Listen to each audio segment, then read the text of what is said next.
What I'd like to do is show you how you can use advanced blending mode options to composite two images together.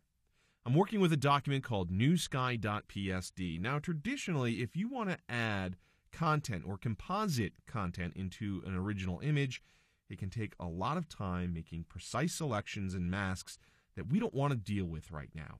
What I'd like to do is remove this old sky and replace it with the sky from the image underneath the old sky layer. The new sky layer has a more vibrant sky. It's deeper blues, more contrast with more clouds. I'll go ahead and turn on the visibility of old sky again so you can see that that would really create a nice impact for this image. And like I said, to make selections and complicated masks, it can take a lot of time, but I'm going to show you a quick technique using advanced blending mode options that can save you a lot of time. Let's go ahead and turn off the visibility of the new sky layer and then double click the old sky layer to open up the layer style dialog box. Here you'll notice down towards the bottom there's a blend if section, and right now we have some sliders to adjust the gray values. However, in our case what we want to do is get rid of the sky. So of course the sky doesn't have many gray values, but rather we can use different color channels here in this drop down menu. We can select blue, and we can adjust the blues in this image. If we drag this slider to the left, and we want to do it for this layer, not the underlining layer, drag it to the left, and as you do that, you'll notice the sky is starting to disappear, just like magic. But the problem is, we're also getting rid of some of this river. Don't worry about that for right now. Just go ahead and click and drag this slider to the left until the majority of the sky is gone. Notice there's some blue haloing happening up here. What you can do is hold down the Option key on Mac, Alt on Windows, and drag this portion of the slider to the left to fine-tune it. Once you're happy with the results, go ahead and click OK. After you click OK, you notice there are some problems.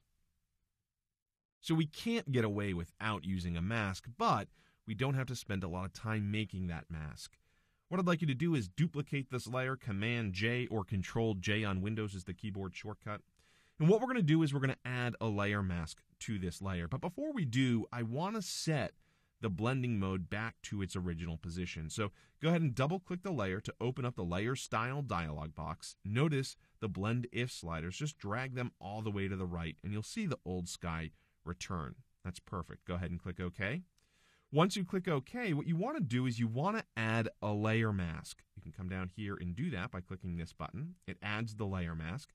We want to paint black onto this layer mask, so what I'm going to do is select the polygonal lasso tool. With that tool selected, I'm going to make a crude selection of this image. So I want to come down here. I want to make sure I include this mountain range here. I don't want that to get affected too much by my blending mode options. I'm just going to bring it up top here and complete the selection. Now what I want to do is fill it with black. I'm just going to move it over a little bit by using the arrow keys on the keyboard.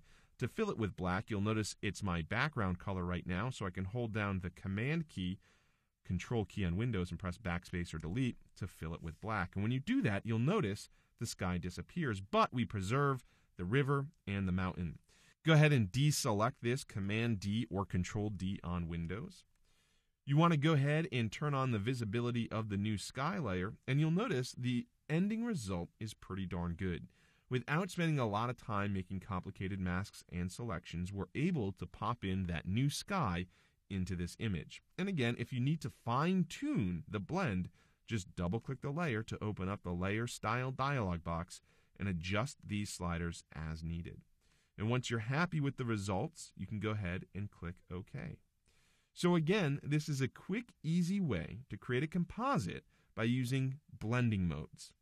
So that pretty much wraps it up for this title. I hope you're able to get a lot of quick, easy tips to increase your productivity in Photoshop. And I also hope you learned all that's new inside of Photoshop CS5.